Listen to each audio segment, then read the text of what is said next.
6, 5, 4.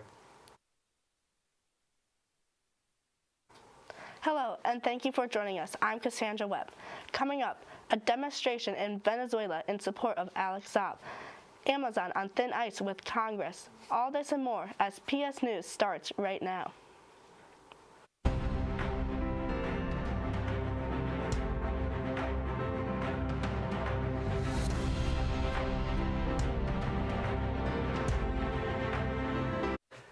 Here's what's happening around the world. Officials in China say a murder suspect on the run for more than a week has died.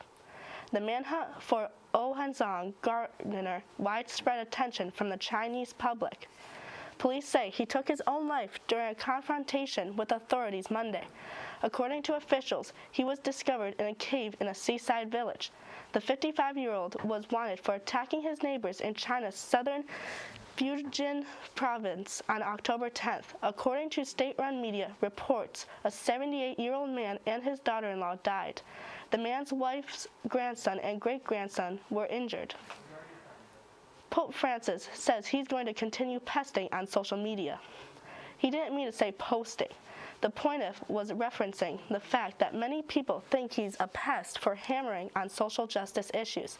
Speaking via video to international grassroots and social justice groups, Francis said there is still time to abandon the system's relentless logic of profit that says he is carrying up towards the abyss. Issues he is passionate about include pharmaceutical companies releasing patents, banks canceling debt for poor countries, industries to stop polluting the environment, and arms manufacturers to stop trafficking weapons. Supporters of Colombian businessman Alex Saab held a demonstration against his extradition to the U.S. Sunday in Caracas, Venezuela. Saab is an alleged financer to embattled Venezuelan President Nicolas Maduro. He was extradited from Cape Verde to the U.S. and is scheduled to appear in court on Monday, the U.S. Department of Justice said Sunday. The U.S. alleges Saab was behind a corruption network involving a government-subsidized food program called CLAP that allowed Maduro and his allies to steal hundreds of millions of dollars from the Venezuelan people, while also using food as a form of social control. And now, let's take a quick look at this week's weather. Thank you, Cassie. I am your PS News meteorologist, Charlyn Garcia. Let's take a look at this week's weather. For Tuesday, we'll have partly cloudy skies with 56 degrees. Heading into the midweek for Wednesday, we'll have 63 degrees, but also partly cloudy skies. Moving on to Thursday, it will be rainy with a mostly cloudy sky and 63 degrees. And then heading into the weekend, for Friday, we'll have 58 degrees, but it will continue to rain. All right, and then for Saturday, we'll have mostly cloudy skies with 51 degrees. All right, that is all for your 5-day forecast. Now back to the desk with Cassie. Welcome back. Here is tonight's national news. General Colin Powell, former U.S. Secretary of State and chairman of the Joint Chiefs of Staff, has died. Powell's family says he passed away early Monday due to complications from COVID-19. A source familiar with the matter said Powell had multiple myeloma, a cancer of plasma cells that suppresses the body's immune response. He was set to get his booster shot this past week, but fell ill and wasn't able to receive it. Even if fully vaccinated against COVID-19, those who are immunocompromised are at greater risk from the virus. Powell also had Parkinson's disease.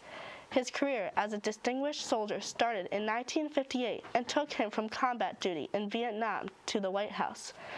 In 1987, he became the first black national security advisor for President Ronald Reagan. He then served as the youngest and first black chairman of the Joint Chiefs of Staff under President George H.W. Bush.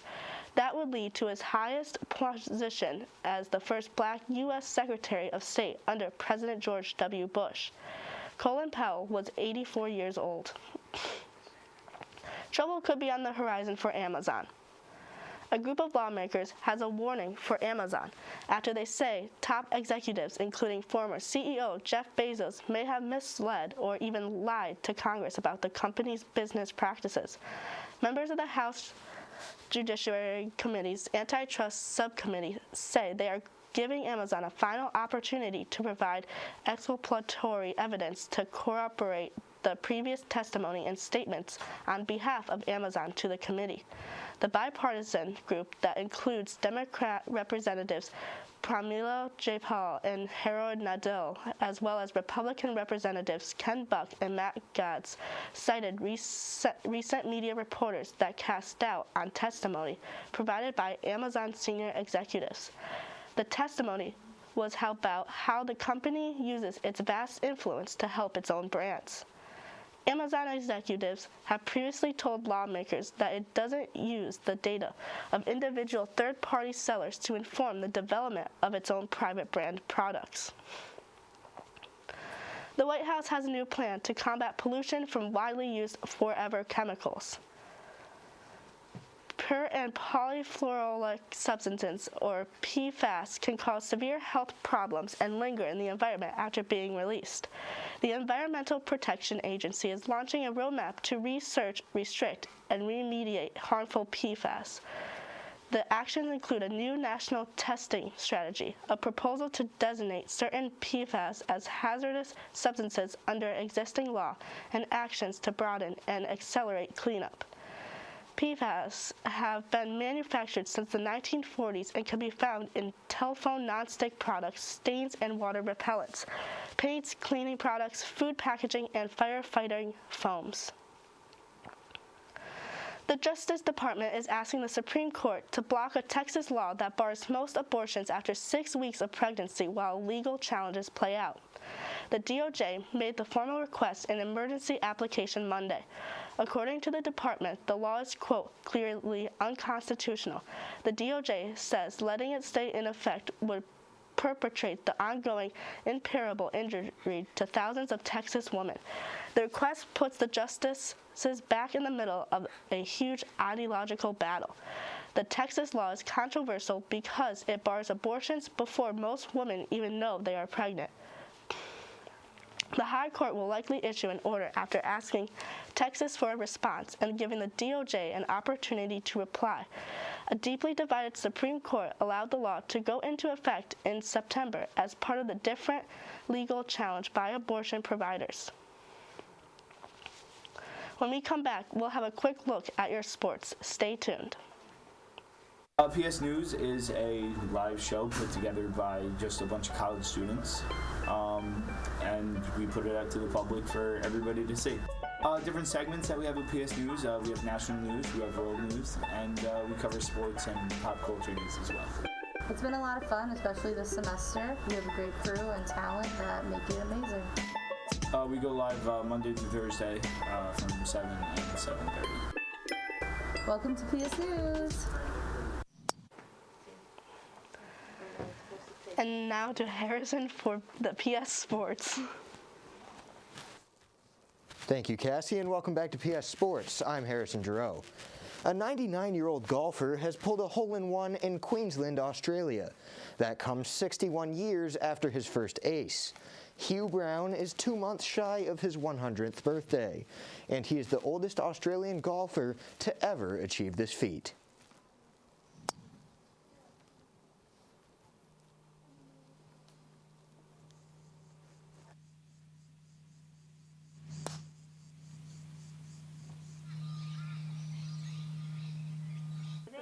Right. Well done. Thank you, fellas. Thank you. Very nice. It's the end of that one.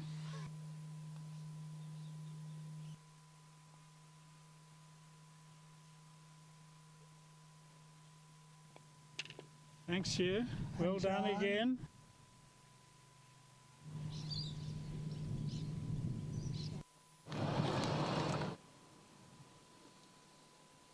And I came up and they were gesticulating and going on, and I thought, Jesus, they're annoyed because I hit up on them. I said, where's my ball? They said, it's in the hole. Court filings show that Kobe Bryant's widow, Vanessa, may be compelled to take part in a psychiatric exam as part of her lawsuit against LA County. Vanessa Bryant filed a civil lawsuit in September 2020, seeking undisclosed damages after photos of the helicopter crash that killed her husband and daughter were leaked. In a motion filed Friday, attorneys for Los Angeles County argue they need a psychiatrist to evaluate Vanessa Bryant's trauma.